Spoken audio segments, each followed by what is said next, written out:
পৃথিবীর মধ্যে সবচেয়ে যদি মুসলমানদের বড় শত্রু হয় সেটা হচ্ছে ইহুদিরা।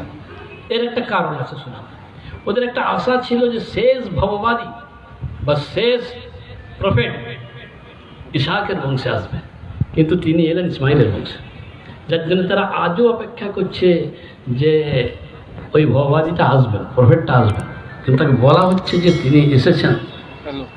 এদের আল্লাহ পাকের অভিশাপ মোড়ালো এরা। আল্লাহ পাক কোরআন কারীমে বলেছেন এরা অভিশপ্ত হয়ে থাকবে কিয়ামত পর্যন্ত, শেষ বিচারের দিন পর্যন্ত। এদের না কোনো রাষ্ট্র হবে, না কোনো নির্দিষ্ট জায়গা হবে। আচ্ছা, এবার আপনি বলুন, ইসরায়েল তো ওদের রাষ্ট্র। আমি বলি এটা ভুল কথা। ইসরায়েল ওদের রাষ্ট্র নয়। একটা রাষ্ট্রে যদি তার রাষ্ট্র নায়করা যদি না তার মানে কি বলে তার উপরে পরিচালনা করতে পারে, সে তার রাষ্ট্র কী করা হয়? আপনাদের মনে আছে যখন ইরাকের সঙ্গে যুদ্ধ হয় আমেরিকার, ওই সময় ইরাক করেছিল কি, প্রচুর ইসরায়েলে তেল আবিবে আপনার হামলা চালিয়েছিল, টার্পেডো হামলা চালিয়েছিল, কিন্তু তার ক্ষমতা হয়নি। সে বারবার আমেরিকায় জিজ্ঞেস করছে যে আমিও এর পাল্টা হামলা দিই। খবরদার, পারবেন চুপ। যখন বাবা বলছেন যখন, তখন তার কিছু করা যাবে না। আসলে এটা একটা আমেরিকা, ব্রিটেন আর ফ্রান্সের ছাউনি, কারণ ওরা নিজেদের ইচ্ছায় কোনো কাজ করতে পারে না। যা বলবে আমেরিকা, ব্রিটেন, আপনার এই ফ্রান্স, ওরা তাই করে, তার বেশি নয়। এর প্রমাণ পাওয়া গেল কবে? ওই ইরাকের যুদ্ধের সময়। ইরাক যুদ্ধে নামাবার জন্যে, কারণ ও যদি যুদ্ধে নেমে যায় তো মুসলিম রাষ্ট্রগুলো যুদ্ধ দেখতে নেমে পড়বে। আর আমেরিকা এটা জানতো, সে সময় জর্জ বুশ সম্ভবত ছিল নাকি, আমার খেয়াল পড়ছিল, সে তখন বলছে খবরদার না, তুমি নামতে পারবে না। আচ্ছা, আপনি বলুন তো, একটা রাষ্ট্রের নেতা তার নিজের রাষ্ট্রের পরিচালনা কাজটা সে অন্যের কথায় চলবে? তো এরাই অভিশপ্ত হয়ে আছে। আজকে গাজা দখল করতেছে, গাল প্যালেস্টাইনের ভিতরে ঢুকে যাচ্ছে। আমি গেছি ইসরায়েল, বুকে দাউ দাউ আগুন জ্বলছে, বুকে ওদের দাউ দাউ আগুন জ্বলছে। আমেরিকার দেওয়া পয়সায়, আমেরিকার দেওয়া সাহায্যে তারা বেঁচে আছে ঠিকই, কিন্তু ওদের একটা ঘরেরও শান্তি নেই। আর একটাই কারণ, ওই একটা জাতি যে পৃথিবীর মধ্যে সবচেয়ে বেশি বিশ্বাসঘাতক জাতি। এমন কোনো নবী নেই যে যার সঙ্গে তারা বিশ্বাসঘাতকতা করেনি, এমন কোনো জাতি নেই যার সঙ্গে তারা খারাপি করেনি। আপনারা, আমি তো অত লেখাপড়া নেই ভাই আমার, আপনারা শেক্সপিয়ারের কমেডি পড়েছেন কিনা জানিনি, তাতে সাইলক বলে একটা চরিত্র আছে, আপনারা জানেন, শুনেছেন তো, অনেকে জানেন, যে একটা ইহুদি চরিত্রকে খুব সুন্দর করে তুলে ধরেছেন শেক্সপিয়ার। আসলে এরা এই চরিত্রে হিংসু, অত্যাচারী, তা সত্ত্বেও দেখুন রাসূল পাক সাল্লাল্লাহু আলাইহি ওয়াসাল্লাম তাদের সঙ্গে কেমন ব্যবহার করতে পারছে। হে মুসলমান, তুমি জিহাদ কি জিনিস জানো? এটা ভুল ব্যাখ্যা করা হয়, জিহাদ মানে মারামারি কাটাকাটি, তা না। জিহাদের সম্পর্কে বলাই আছে, যখন কোনো অত্যাচার শুরু হয় আল্লাহ রাসূল বলছেন যদি কোনো অন্যায় দেখো তো ওকে তোমরা আটকাবার চেষ্টা করো, যদি না পারো তো প্রতিবাদ করো, যদি তাও না পারো তাহলে মনে মনে ঘেন্না করে ওখান থেকে সরে যাও। জিহাদ মানে হচ্ছে কোথাও যদি অত্যাচার ছেয়ে যায় ওকে বন্ধ করে আটকাতে হবে। এর প্রকৃষ্ট নমুনা আমি একটা জিহাদের ময়দানে বলছি। আপনি রাসূল পাক সাল্লাল্লাহু আলাইহি ওয়াসাল্লামের জীবনীতে দেখুন, মোট 21টা জিহাদ হয়েছিল, যাকে গজওয়া বলা হয়েছে। আপনি একটাতে দেখাতে পারবেন যে তৎকালীন মুসলিম সৈন্যরা মানে আক্রমণাত্মক ভূমিকা নিয়েছে? একটা থেকে সবগুলোই ডিফেন্সের লড়াই হয়েছে, কিন্তু ফল কি হয়েছে? যতগুলো মুসলিম মরেছে ততগুলি ইহুদি, খ্রিস্টান, অমুসলিম যা ছিল তারা মরেছে। কেন? হযরত আলী কারাল্লাহু যে জিহাদের ময়দানে শুরু হয়েছে, ধুমধুমার লড়াই চলছে, একটা ইহুদি পড়ে গেছে। শুনছেন আমার কথা তো নাকি? মন্দির পড়ে গেছে, তাকে তিনি উঠেছেন তলোয়ার মারতে। সে কি করলো? ওই অবস্থাতেই তাকে মারার জন্য উনি তলোয়ার তুলেছেন ওই ইহুদিটাকে মারবেন বলে, ওই অবস্থাতেই সে তার মুখে থুতু ছিটিয়ে দিল। সে তো জানে আমি তো মরবই, আমি তো এমনিও মরবো তেমনিও মরবো। সেই ইহুদিটা নিচে পড়ে গেছে, তাকে আলী তলোয়ার তুলেছেন মারবেন বলে, সে ওই পড়া অবস্থা তার মুখে থুতু ছিটিয়ে দিল। তলোয়ারটা দেখেন কম্পিউটারও ফেল করে যাবে, কত দ্রুত সিদ্ধান্ত। তলোয়ারটাকে তিনি আটকে দেবেন, মানলেন না। বলেন যা তোকে ছেড়ে দিলাম। সে তো অবাক, মুখে থুতু পুছে উঠে পুছলেন, পুছতে পুছতে সে উঠে জানিস, বলে আমাকে মারলে নাকি? বলেন না, আমি এই জন্যে মারলাম নি, তুই যখন আমার মুখে থুতু ছিটালি তখন আমার ভিতরে ক্রোধ এসে গেল। তখন আমার মাথা একটা উত্তর দিল ঝট করে যে হে আলী, তুমি যদি একে হত্যা করো তো তুমি তোমার রাগের বশীভূত হয়ে হত্যা করেছো। আর আমি লড়াই আপনি তোমার সঙ্গে কাজ করছিলাম না, তুমি আল্লাহকে মানো না, তুমি অত্যাচার সমর্থন, তুমি গরিবের উপর জুলুম চালাও, মেয়েদের উপর অত্যাচার চালাও তোমরা। আমি এই প্রতিবাদে তোমার সঙ্গে লড়াই করছিলাম। যখন তুমি থুতু ছিটালে তখন আমি দেখলাম এখন তো আমার ওই আর নিয়তটা নেই, আমি তাই ছেড়ে দিলাম। এবার দেখছেন জেহাদ কোন জিনিস? জেহাদ হচ্ছে সেই জিনিস, ওই কোথায় দুটা বম ফাটিয়ে দিল, কোথায় চারটা লোককে খুন করে দিল, কোথায় উড়িয়ে দিল, এ তো একটা এও আরেক ধরনের অত্যাচার। ইসলামে তো এইভাবে জেহাদের কথা বলা হয়, এভাবে তো জেহাদ বলতে বলা হয়। যদি তুমি একান্ত তোমার উপরে অত্যাচার জুলুম খুব চলতে থাকে তো তুমি তার প্রতিবিধান খোঁজ করো, যে কী করবো, চলে যাবো রাসূল পাক সাল্লাল্লাহু আলাইহি ওয়াসাল্লামের কাছে। এরকম বহু ঘটনা এসেছে। তৎকালীন যুগে তো মক্কার বুকে সবই তো অমুসলিম, শুধু মুসলিমের কিছু মুসলমান এসে বলছেন আমরা তো আর পাচ্ছি না, এত অত্যাচার চালাচ্ছে। সে অত্যাচার কীরকম? এখন যা দেখছেন ওই মেরে দিচ্ছে, সে ঠিক আছে, এটা অত্যাচার, আগুনে পুড়িয়ে দিচ্ছে, যে কোনো অংশে কম নেই, তবে তখন আরও নির্মম ছিল জিনিসটা, নির্মম ছিল। তা সত্ত্বেও এই সময়ে আল্লাহ রাসূল সাল্লাল্লাহু আলাইহি ওয়াসাল্লাম বললেন যে সহ্য করো, সহ্য করো। তোমার পূর্ববর্তী নবীদের উম্মতের উপরে যে অত্যাচার হয়েছে তা তোমাদের উপরে হয়নি। অথচ খাব্বাব রাদিয়াল্লাহু তাআলা আনহুকে আগুন বিচ্ছে তারপরে শুইয়ে দিল। আইতি বল, আল্লাহ বলে কি তুই বল, তাদের নিজের তৈরি করা একটা জিনিসকে বলছে বলে এই লাত মানাত উজ্জা এদেরকে মান, কিছুতেই মান। শোনেন, ইমান এমন একটা জিনিস আছে, ইমান এমন একটা জিনিস আছে যার জোরে মুসলমান সব অত্যাচারকে সহ্য করতে পারে, কিন্তু ইমানকে বিক্রি করতে পারে না, কোনোদিন না। আপনার লা ইলাহা ইল্লাল্লাহকে কখনোই বিক্রি করতে পারে না যদি ইমান সত্যি থাকে। আর তোমার ইমান তখনই দুর্বল হবে যখন তুমি দুনিয়ায় বাঁচার আশা প্রবল হবে, যখন তুমি অর্থের লালসা এসে যাবে, যখন মেয়ে ভোগ করার লালসা এসে যাবে, যখন তোমার ভিতরে এইসব খারাপিগুলো ঢুকতে থাকবে, যা মুসলিম যুব সমাজের ভিতরে 16 আনায় ঢুকে গেছে। তুমি অনুসরণকারী হয়েও না, তোমাকে লোক অনুসরণ করো। মাথায় চুল রাখছে, চতুর্দিকে লড়া, মাঝখানে একটা কাকের বাসা, বকের বাসা, হাদিস শরীফে বারবার আছে, আল্লাহ সুবহানাহু ওয়া তাআলা বলেছেন তোমরা এরকম বিকৃতি ভাই পড়ো, তোমার একটা সৌন্দর্য তোমার মাথার চুল, তুমি একে করো না। আমি ভুলে যাচ্ছি ওকে কি একটা নামে বলা হয়েছে, তুমি তার অনুসরণ করছো, কে কোথায় করেছে, তুমি তার অনুসরণ করতে আরম্ভ করবে। মান তাশাব্বাহা বিকওমিন ফাহুয়া মাহুম, যে যে জাতির অনুসরণ করবে তার হাসার নাসার তার শেষ পর্যন্ত তার সঙ্গে হবে। আপনি দেখুন মুসলিম সমাজ শরাব খোরি বলা হয়েছে এটা তোমার হারাম, এটা কোরআনী বিধান, কোরআনী বিধান বলা হয়েছে, লাইভ ভিডিও মানছে তো তুমি তো তোমার সস্তাকেই মানো, কত লোক তুমি আর অন্য লোককে কি করে কি বলবে? শিরক করা, শিরক মানে হচ্ছে যে এক আল্লাহ ছাড়া অন্য কাউকে মালিক মেনে নেওয়া, মানে কিসের মালিক? সব কিছু কাজের মালিক। আমার রুজি দাতা, আমার অন্নদাতা, আমার কি বলে যে আমাকে সাহায্যকারী, আমাকে রক্ষাকারী, এসব যদি এক আল্লাহ ছাড়া অন্য কারো উপরে প্রেরণ করো তুমি, এটাকে শিরক বলা হচ্ছে। এ পাপের ক্ষমা নেই কোরআনে। শিরক।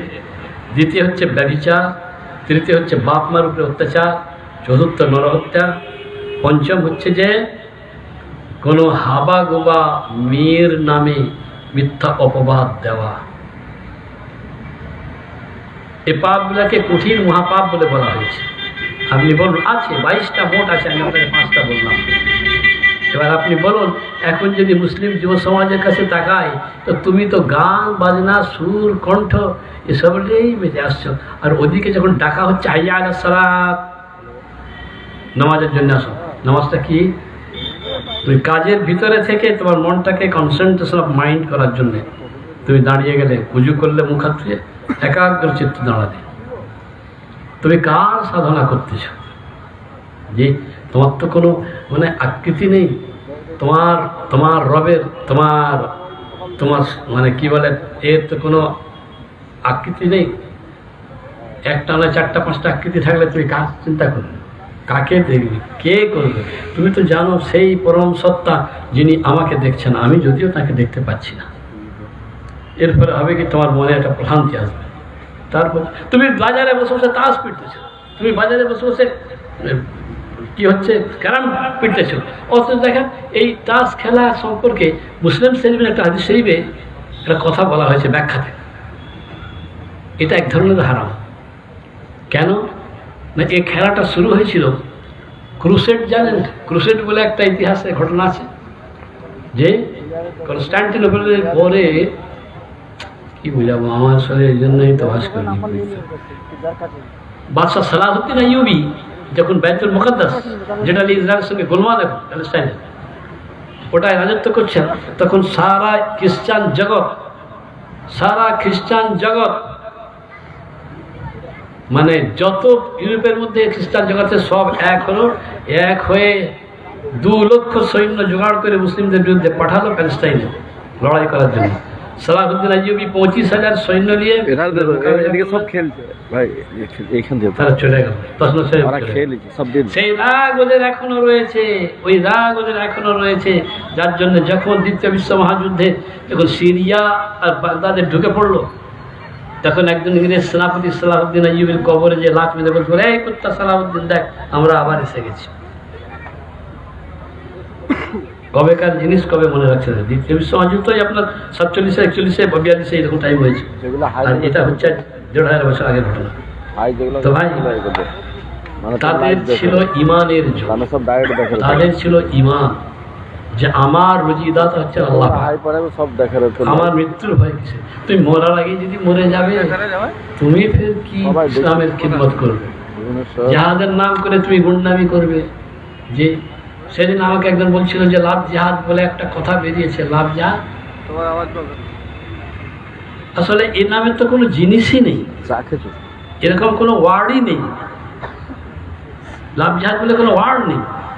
এবার শুনুন আমি বলি, রাসূল পাক সাল্লাল্লাহু আলাইহি ওয়াসাল্লাম বলে দিয়েছেন, তুমি যাকে বিবাহ করবে তাকে দেখে নাও, যাকে করবে সেও দেখে নি, হয়ে গেল। আর এখানে তো লাভ টাভের কোনো ব্যাপার নেই, এখানে আবেগের কোনো প্রশ্ন নাই, এখানে বাস্তববাদী হতে হবে, বাস্তববাদী হতে হবে। ভাই একটা একটা করে যদি তুলে ধরি তো দেখা যাবে যে ইসলামী জগতে ঠিক এই মুহূর্তে মুসলিম যুবকরা স্বেচ্ছাচারিতার চরমে পৌঁছে গেছে। এতটুকু হোঁশ নাই, পরকে দোষ দিয়ে তো কোনো লাভ নেই। তুমি তো নিজে ভয় মরে যাচ্ছ, এই অমুক পার্টি এসে যাবে, যে কি শুনছেন আমার কথা? জি, অমুক পার্টি এসে যাবে, মুসলমানদেরকে মেরে দিবে, শেষ করে দিবে। আরে বেওকুফ, কি করে মারবে? তোমার হায়াত আর মওতের যদি মালিক আল্লাহ পাক হয়ে থাকেন তো সে কখনোই তোমাকে মারতে পারবে নি। আর যদি তুমি অন্যায়ভাবে তুমি নিহত হও তো তুমি জেনে রাখবে তোমার থেকে বড় সৌভাগ্যবান আর কেউ নেই। তুমি যদি অন্যায়কে আটকাতে যে নিজের জীবন দিয়ে থাকো তো তোমার থেকে বড় ভাগ্যবান আর কেউ নেই। তুমি যদি নিজের দিনকে স্থাপন করতে যে নিজের রক্ত দিয়ে দাও তো তোমার কোনো ভয় নাই। শহীদের রক্ত একটা বিন্দু তার ওজন সারা পৃথিবীর সঙ্গে হয় না। তুমি শহীদ হতে পারো না, কারণ তোর তো বাঁচার আকাঙ্ক্ষা প্রচণ্ড। কতদিন বাঁচবে? 70 বছর, 80 বছর। এই 70-80 বছর পর্যন্ত তুমি তারপরে রোগে ভুগে ভুগে কিডনি পচে যক্ষা হয়ে হার্টের অসুখে ধুকতে মরার থেকে জি বাঁচো তো গাজী বানো, মরো তো শহীদ। যদি শাহাদাতের মৃত্যু হতে পারে তা তুমি জানবে তুমি একজন সত্যিকার ইমানদার মুসলমান। কিন্তু আমি আগেই বলেছি, জিহাদ মানে ওই নয় যে মারামারি কারামারি কাটাকাটি। একজন রাসূল পাক সাল্লাল্লাহু আলাইহি ওয়াসাল্লাম একজন ইহুদি একটা বিচার দিয়ে এসেছিল। ওই সময় তিনি বলেছিলেন, যদি কোনো মুসলমান অন্যায়ভাবে কোনো অমুসলিমের উপরে অত্যাচার করে, আমি তার রাসূল হয়ে বলছি কিয়ামতের ময়দানে আমি ওই অমুসলিমটার হয়ে মুসলমানের বিরুদ্ধে আল্লাহ পাকের কাছে সাক্ষী দেব। ধরেছেন আপনি অমুসলিমকে অত্যাচার করার পথ কোথায়? মুসলমান কথা একটা বার করেছে, এরা সন্ত্রাসবাদ সন্ত্রাসবাদ সন্ত্রাসবাদ। ইসলামে সন্ত্রাসবাদের তো কোনো প্রশ্রয়ই নেই। ইসলামে সন্ত্রাসবাদের কোনো প্রশ্রয় যে আল্লাহ রাসূল বারণ করে দিয়ে গেছেন। এরপরে ফের আপনার এই কথা উঠে কেন? নতুন আইটেম শুরু করে দিয়েছে লাভ জেহাদ লাভ জেহাদ লাভ জেহাদ করে। লাভ জেহাদ বলে কোনো ওয়ার্ডই তো নেই ডিকশনারিতে। লাভ জেহাদ আল্লাহ রাসূল বলছেন তুমি যাকে বিবাহ করবে তাকে দেখে লাভ। আল্লাহ পাক কোরআন শরীফে বলছেন হে মুসলমানেরা, ইমানদার পুরুষরা নিজেদের চোখকে নিচের দিকে রাখো। যদি তুমি চোখের কোণ থেকে কিছু দেখো আর মনের কোণেও যদি কিছু চিন্তা করো তো তোমার জন্যে পাপ লেখা হলো। তুই তাকে দেখবি কি? দেখার তো কোনো প্রশ্নই নেই। আর এই নিয়মটা মেনে চলেছিল বলে হে মুসলিম নারীরা, গদ্দু আবসার, তোমাদের চোখকে তোমরা আনত রাখো। শুধু পুরুষ নয়, পুরুষ মেয়ে দুজনের জন্যে। মেয়েরা বোরখা পরছে ওটা অন্য শালীনতা বজায় রাখার জন্যে। ফিজিক্যালি তারা হচ্ছে দুর্বল, নাহলে আল্লাহ পাকের কাছে সবই সমান। তো তুমি পুরুষ, তোমাকে চোখ নিচের দিকে রাখতে হবে।